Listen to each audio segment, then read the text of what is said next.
ষষ্ঠ শ্রেণীর ছাত্রছাত্রীদের জন্য আজকের ভিডিওটা কিন্তু খুবই গুরুত্বপূর্ণ। দ্বিতীয় পর্যায়ক্রমিক মূল্যায়ন 2026-এর ভূগোল পরীক্ষায় কি ধরনের প্রশ্ন আসতে পারে, কোন কোন প্রশ্নগুলো বেশি গুরুত্বপূর্ণ এবং কিভাবে প্রস্তুত নিলে ভালো নাম্বার পাওয়া যাবে, আজকের ভিডিওতে আমরা সবকিছু নিয়ে আলোচনা করব।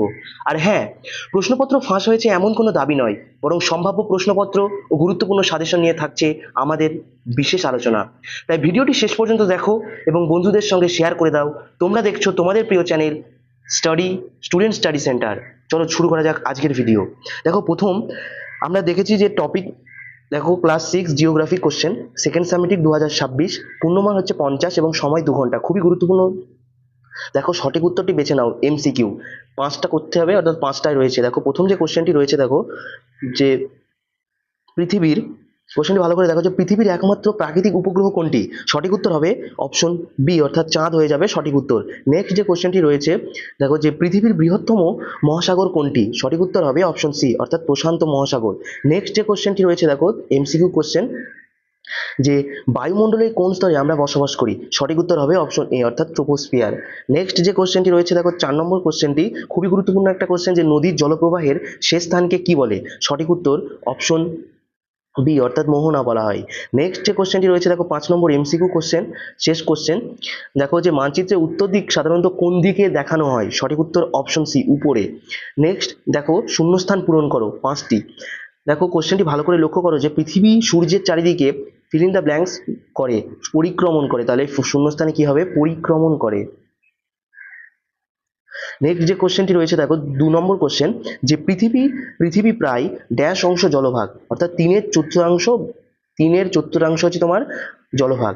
নেক্সট যে কোশ্চেনটি রয়েছে, দেখো যে নদীর উৎপত্তি স্থলকে নদীর ড্যাশ বলা হয়? নদীর কি বলা হয়? উৎস বলা হয়। সঠিক উত্তর। বায়ুর চলাচলকে ড্যাশ বলে? বায়ু চলাচলকে কি বলা হয়? বায়ু প্রবাহ বলা হয়। পৃথিবীর মডেলকে ড্যাশ বলা হয়? সঠিক উত্তর হবে অপশন, দেখো গ্লোব হবে সঠিক উত্তর। নেক্সট যে কোশ্চেনগুলো রয়েছে, দেখো সত্য মিথ্যা লেখো, খুবই গুরুত্বপূর্ণ। তোমরা যদি পিডিএফ পেতে চাও, এই এই পিডিএফটি যদি পেতে চাও, তোমরা অবশ্যই ডেসক্রিপশন বক্সে দেওয়া লিঙ্কে তোমরা ক্লিক করো, অর্থাৎ হোয়াটসঅ্যাপ চ্যানেলে তোমরা যুক্ত হয়ে যাও, সেখানে আমি লিঙ্ক প্রোভাইড করে দেবো, তোমরা সেখান থেকে ডাউনলোড করে নিও। দেখো 1 নম্বর যে কোশ্চেনটি রয়েছে, যে পৃথিবী সূর্যের একটি উপগ্রহ, এটা কিন্তু সত্য। পৃথিবী অবশ্যই একটা সূর্যের উপগ্রহ। দেখো প্রশান্ত মহাসাগর পৃথিবীর ক্ষুদ্রতম মহাসাগর, এটা সত্য না মিথ্যা? এটা মিথ্যা।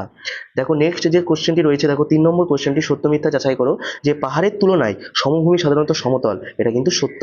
গ্লোব একটা সমতল, এটাও কিন্তু মিথ্যা। বৃষ্টির জল নদীর জলকে কি করে? সমৃদ্ধ করে, এটা কিন্তু সত্য। এবার দেখো নেক্সট যে টপিকটা আমি রেখেছি, টপিকটা রয়েছে, দেখো খুবই গুরুত্বপূর্ণ টপিক, যে বাম দিকের সঙ্গে ডান দিক মিল করো, অর্থাৎ বক্স মিলাও।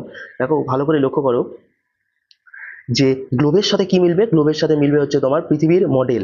নেক্সট 2 নম্বরের সাথে কি মিলবে? মোহনা সাজে নদীর শেষ প্রান্ত। তারপর 3 নম্বর হচ্ছে প্রশান্ত মহাসাগর। প্রশান্ত মহাসাগর হচ্ছে জলভাগ। সমভূমি কি? সমভূমি হচ্ছে বিস্তৃত সমতল ভূমি। আর 5 হচ্ছে তোমার নদীর উৎস। নদীর উৎস হচ্ছে তোমার নদীর শুরুস্থান। নেক্সট যে দেখো কোশ্চেনগুলো রয়েছে, ভালো করে লক্ষ্য করো। এসএ কিউ 1 নম্বরের কোশ্চেন, খুবই গুরুত্বপূর্ণ, যে মহাদেশ কাকে বলে? দেখো উত্তরটা হচ্ছে যে পৃথিবীর বৃহৎ স্থলভাগকে বলা হয় মহাদেশ। নেক্সট যে কোশ্চেনটি রয়েছে, দেখো মহাসাগর কাকে বলা হয়? মহাসাগর কি? পৃথিবীর বিস্তীর্ণ লবণাক্ত জলাভাগকে বলা হয় মহাসাগর।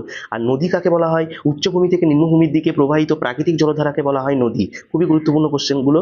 যে মানচিত্র কি? দেখো মানচিত্র হচ্ছে তোমার নির্দিষ্ট স্কেল ও প্রতীক ব্যবহার করে পৃথিবীর সম্পূর্ণ বা কোনো অংশের সমতল কাগজে অঙ্কিত চিত্রকে বলা হয় মানচিত্র। বায়ু কি? বায়ুমণ্ডলের গ্যাসসমূহের মিশ্রণকে বলা হয় বায়ু। নেক্সট যে কোশ্চেনটা রয়েছে, দেখো এসএ কিউ 2 নম্বরের কোশ্চেন, খুবই গুরুত্বপূর্ণ কোশ্চেন, যে গ্লোব ও মানচিত্রের দুটি পার্থক্য লেখো। গ্লোব গোলাকার, কিন্তু মানচিত্র সমতল। গ্লোবে পৃথিবীর আকৃতি তুলনামূলকভাবে সঠিকভাবে বোঝানো যায়, মানচিত্রে বিভিন্ন স্কেলে পৃথিবীর অংশ দেখানো হয়। নেক্সট যে কোশ্চেনটি রয়েছে, দেখো পাহাড় ও সমভূমির মধ্যে দুটি পার্থক্য লেখো। পাহাড়ের উচ্চতা বেশি এবং ঢাল খাড়া, সমভূমি অপেক্ষিত সমতল ও নিচু। পাহাড়ি অঞ্চলে কৃষিকাজ তুলনামূলক কঠিন এবং সমভূমিতে কৃষিকাজ সহজ। খুবই গুরুত্বপূর্ণ কোশ্চেনগুলো কিন্তু। নদীর দুটি গুরুত্ব লেখো, তোমরা এগুলো দেখে নিও। 4 নম্বর হচ্ছে অক্ষাংশ ও দ্রাঘিমাংশ কাকে বলা হয়? এটাও তোমরা দেখে নিও। পিডিএফ চাইলে কিন্তু অবশ্যই তোমরা হোয়াটসঅ্যাপের লিঙ্কে জয়েন হয়ে যাবে। দেখো এসে কেউ 3 নম্বরে যে প্রশ্নগুলো রয়েছে, 1 নম্বরের কোশ্চেন আছে পৃথিবীর প্রধান 3 ধরনের ভূমিরূপের নাম লেখো এবং সংক্ষেপে সেটা বর্ণনা করো। নেক্সট যে দেখো 3 নম্বরে যে কোশ্চেনটি রয়েছে, যে জলচক্র কিভাবে সম্পূর্ণ হয়, এই কোশ্চেনের অ্যান্সারটা তোমরা দেখে নিও। আর 5 নম্বরে যে কোশ্চেনগুলো রয়েছে, রয়েছে, দেখো 1 নম্বরে যে কোশ্চেনটা আছে যে পৃথিবীর বায়ুমণ্ডল আমাদের জন্য কেন গুরুত্বপূর্ণ এবং আলোচনা করো, সেটা ব্যাখ্যা করতে হবে 5 নম্বরের। আরেকটা কোশ্চেন রয়েছে 5 নম্বরের যে জলচক্র সম্পর্কে আলোচনা করো। তাহলে আজকের ভিডিও কিন্তু আমাদের এই পর্যন্তই। তোমরা যদি পিডিএফ পেতে চাও অবশ্যই তোমরা হোয়াটসঅ্যাপে লিঙ্কে যুক্ত হয়ে তোমরা পিডিএফ সংগ্রহ করবে। আর এরকম আরও গুরুত্বপূর্ণ সাজেশন এবং কোশ্চেন পেতে অবশ্যই তোমরা আমাদের চ্যানেলটিকে সাবস্ক্রাইব করে পাশে থাকো। আজকের ভিডিও এই পর্যন্ত, সকলকে ধন্যবাদ।